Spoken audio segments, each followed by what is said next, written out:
right, we're in Seattle. It's raining. It's week 7. Our Seahawks go to New York. Currently over there, it is mid-70s and sunny. We're going to preview our game against the Giants. Seahawks are at the Giants. And you are watching Mock Talk Talks.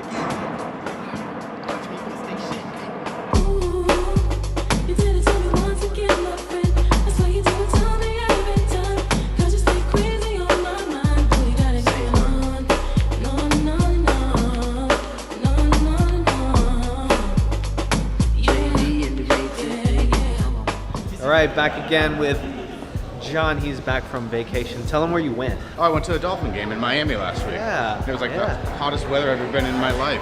Right. It was 90 degrees and everybody looked like they ran through a sprinkler because they were sweating so much. All right, so week 7. Yep. Coming off a bye. Coming off a bye, lots of rest. Let's talk about injuries and who's Okay. going to be able to play. Okay. Number 1, let's talk about Mr. Cliff Averill. I just got the notification from ESPN that Cliff Averill is on the injured reserves. Sustained injury trying to tackle Jacoby Brissett from behind. Very basic play where Brissett's heel hit him in the chin. Yeah. And it looked like he got a stinger right through his shoulder. Yeah. Well, and since then, coming days after, he still was having numbness all the way down his arm and down his leg. Yeah. So severity of the injury seems to be more than just a stinger.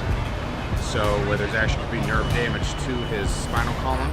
So as of today, this afternoon about 2 o'clock, they put him on IR for the year. Yeah. So there's a chance, if he sees doctors or if he has some kind of surgery, that he could come back by the end of the year. But most likely his season's over, and I would say signs point to his career probably being over. On a selfish level, we've got Sheldon, we've got Frank Clark, Bennett that can hold it down, and then some up-and-comers. And on a more caring side, I feel like he's had a good career. He's got a Super Bowl ring. Thanks for contributing to that. Yeah. And man, it's all about your family. You've got a good cause that you probably could spend more time with Haiti. Yeah. So yeah. But hopefully Bennett can work through that foot injury and we can have some good depth and still get the pass rush going. Yeah, Sheldon. Forget about Sheldon. Yeah. The other big name is Avrill's best friend on the team, Michael Bennett. Yes. So he injured his foot against the Rams, left right before halftime, returned in the second half, played most of the second half, did not make any plays, so they diagnosed him having a foot injury. It's something that will probably bug him the rest of the year. Probably play through it. He will play through it. He'll play this weekend. He'll probably be at right 80%. Yeah. Jeremy Lane? Jeremy Lane still has a groin injury. He started practicing this week. They listed him as doubtful, so he probably will not play. We talk often about the Seahawks needing to improve the offensive line. And right before the season I mentioned, the possibility of trading Kurtz and Ruben. Well, both those guys are gone, so it's full salary.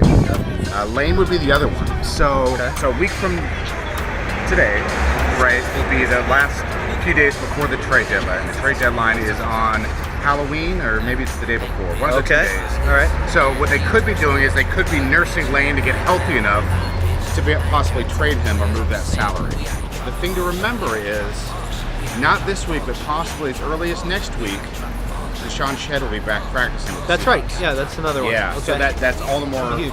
They got to clear up a roster spot somewhere. And Shaq Griffin is a good spot. I think he's locked down the outside corner. Yeah. But if Shedd comes back and can compete on the outside, then you can always move Shaq comes inside. in. Yep, exactly.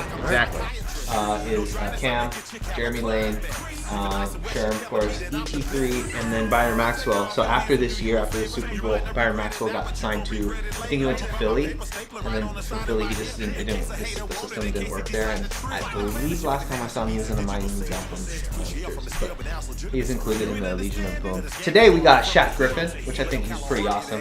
All right, so Giants this Sunday. Yep.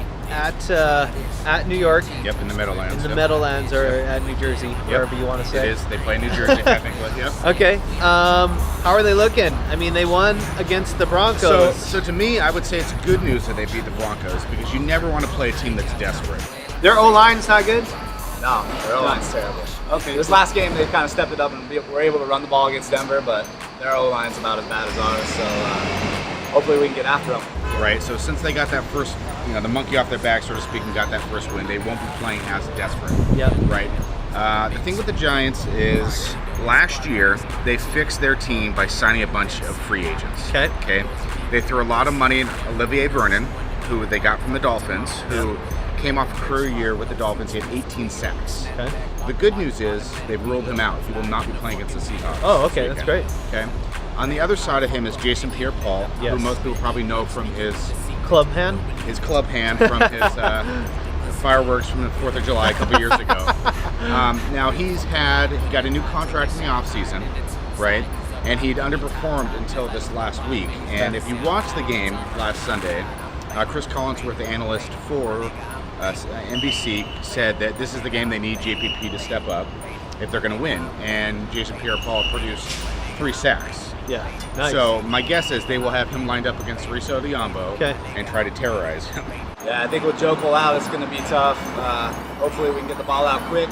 We got to use Jimmy this game. I think I saw the Giants have given up a touchdown to every tight end they played against this season, so hopefully we can get Jimmy involved and get the ball out quick and move the ball. All right. What I think the Seahawks will do is, much like the Giants did last week, is try to use an extra tight end to help kind of block.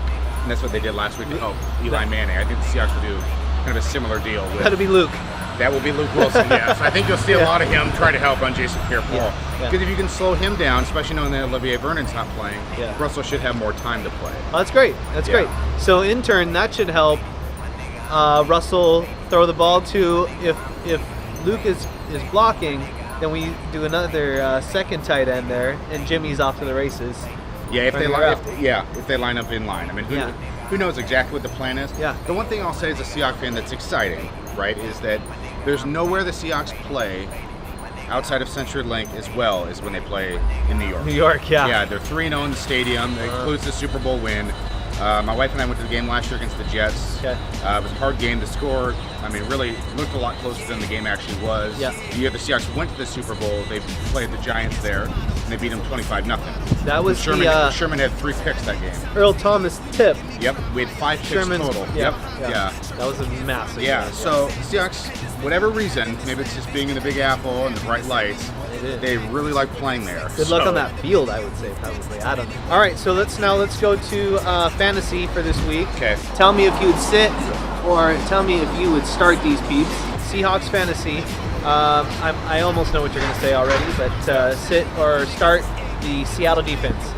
I would start him just based off Eli's struggles historically with the Seahawks. Anytime going against that Giants weak offense, play a guy. Weak. Eli likes to throw to the other team. A good chance for a pick 6. Yeah. Now, Sheldon Richardson, if you remember, we acquired him from New York, so not the Giants, but the Jets. Yes, yeah. So in a way, he's kind of going back home. So I think with the New York media and going up against a backup center, I think he's due for a big game. Okay. All right, so Russell Wilson. I would play Russell this week just because I think he's one of the better fantasy quarterbacks. I don't know that this is the best matchup for him with the Giants defensive line, but I think he's still a good play. Yeah, I think the Giants, I mean, again, he's played really well there historically. Last year when they played against the Jets, threw for a couple touchdowns. Even that was 2 weeks after he'd hurt his ankle, so he had very limited mobility. But I expect a good thing from him. Big game. Doug Baldwin. I would still play Doug Baldwin, but I wouldn't have the highest of expectations. I think Jimmy's like our best receiving option, for scoring a touchdown this week. Yeah, again, he's going to have a tough matchup with Jenkins, but I think Doug, having the week off, should be in good shape. Probably get 6 to 7 catches. Probably close to 100 yards. Said Jimmy, so Jimmy Graham. Yes, definitely. Definitely. Like I said, Giants have given up a touchdown to every tight end they played this season. They don't got the height then. Yeah. They don't got the height and size to defend them. I guess. He should do pretty good. The Giants don't have great coverage linebackers, so he should have some good matchups there. The only question will be is if, and again, it depends on how Spagnuolo, the defensive coordinator, decides how to match up. If they match up their strong safety Landon Collins with Jimmy Graham, he was a first-team All-Pro last year. That will not be a good matchup for the Seahawks. Okay. Paul Richardson. Again, should have a good matchup. I got him on my fantasy team and I'm playing him. So. Yeah. Okay. Yeah. Okay. Tyler Lockett. Yeah. Again, I think he'll have a good matchup. The running backs are really the only thing that's left. I don't know. I'm not playing any of the running backs. No. Yeah, I agree. I have Lacey, and I'm actually considering dropping him. Yeah. I mean, I think a week from now we might learn more. Right now that they've had a bye week to kind of prepare, go through practices, Watch a lot of film. watch some film. Yeah. You know, I mean, everybody's getting pretty equal carries, so the opportunity is there. You know, if Rawls is healthy and he runs like he did at the end of last year, he'll claim the job. Right. You know, McKissick's not going to win the job because he doesn't have the size for it. True. Right? So it's really a 3-horse race, and Grosseis isn't even in the race right now. Yeah. He's on the sideline, Yeah. you know, hurt. So I think it'll be interesting now if Grosseis comes back. I think they might use him. If he can stay healthy, I think that he could end up being something for fantasy, but other running backs, I don't know. All right, so what do you think the score of the game is going to be? Well, so the good news is the Giants are struggling to score points, okay? So Odell Beckham's out for the year. Brandon Marshall's out for the year. Oh, okay. I didn't know he was out. Sterling Shepard is going to play with a high ankle sprain, which usually is a 4-month recovery. Okay. So he's probably playing at like 60%. Okay. And then they have their first round pick, Everett Ingram, out of Ole Miss. Yeah. He's a tight end, but he's really a receiver. Right. So they played him more as a receiver last week. So it's the same kind of situation we have with Jimmy Graham, Okay. where they're really playing out of position. Yeah. So I think that'll be the matchup to watch with the Seahawks do. Okay.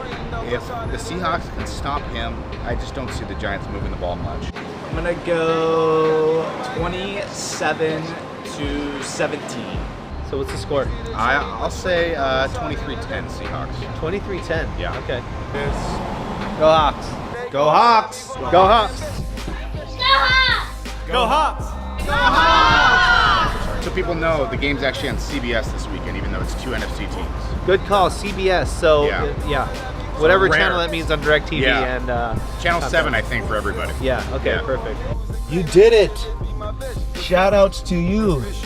You made it all the way to the end of my video. So, a reward for you, I am giving you a free opportunity to subscribe to my channel. If you hit that button right there, it looks like this right here.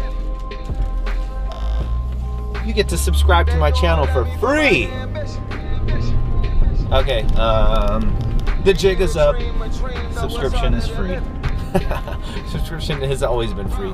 So anyways, help me out by subscribing to my channel. It looks like this button. It's probably down below. And if you want to be alerted when I post a new video, which I try to do at least once or twice a week, hit that bell. There's a bell right there. Every time you hit it, you'll get that notification say, hey, Mark Embry has posted a new video.